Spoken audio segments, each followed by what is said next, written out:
Sometimes right before God's about to do something huge in our life, everything will seem so dark. And I was just remembering back to a time when I was just about to leave the world. I was just about to surrender my life back to God.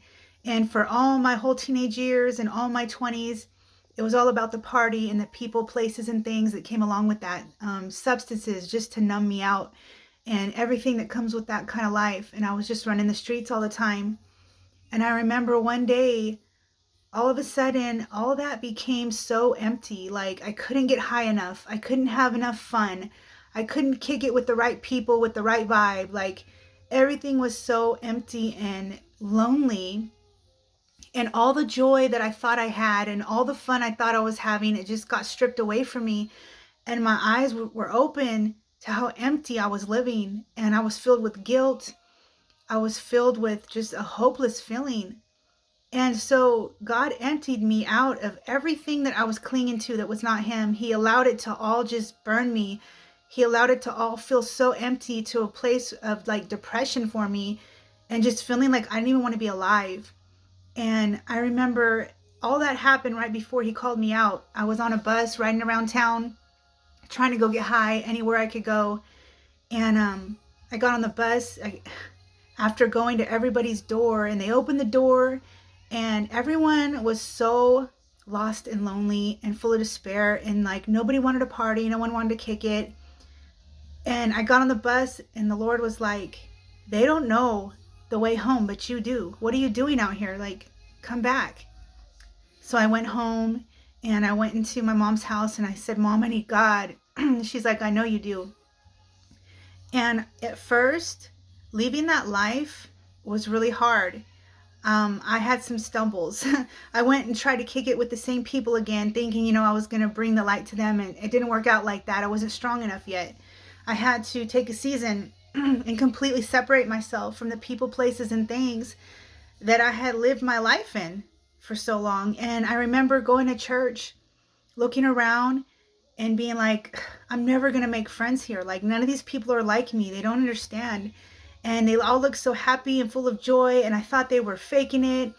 And I just kind of sat there with a mean look for a long time. And as the Lord began to change my heart, He began to change what fun was to me. When I first met church people, like I had no peace in my heart. I didn't know about the joy of the Lord. I just thought I have to give up everything that feels good and hang out with these people who are just pretending to be happy. Like, this sucks. This is going to blow. Like, I don't want to do this. And I remember as the Lord changed my heart, He started changing my desires. He started changing what fun meant to me. And within like a few months, I was among those people that annoyed me so badly, just laughing with them. And the Lord started healing me and He started delivering me. And I didn't want to go to those bad places anymore and do those bad things anymore, because it was like I felt like I was cheating on God or something. Like I felt like I had found like real love. And so I just wanted to encourage somebody today that maybe just starting the relationship with God, or maybe starting out their sobriety even in God, in Christ. Just hold on, because right before a breakthrough, it usually feels really dark. It can feel really lonely. When God takes people, places, or things out of your life, it can be a really hard jolt sometimes. And it can feel like you're never going to be happy. What you had before was what you needed. And how is God going to possibly make up for all that you've lost? But just hold on and keep doing the right thing. Be consistent. Be consistent with God, because He's not going to let you down. He only wants to take away who you were never meant to be. He doesn't want to take away your joy. He wants to show you what real joy is. He doesn't want to take away your friends and your connections. He wants to give you healthy connections and friends that really love you, not ones that'll just allow you to be the worst version of yourself and not say a thing while you do it and watch you kill yourself. He's not going to take away opportunities. He's going to close doors that aren't for you and open ones that He has for you. And those are long and lasting things that He will give you. And so I just want to encourage you to trust God today, because what He has for you, I never would have thought starting out in 2006, I never thought that I would be where I am today, just mentally, emotionally. married in a healthy marriage, able to go through trauma and not fall apart and get high. Like, life is hard with Christ.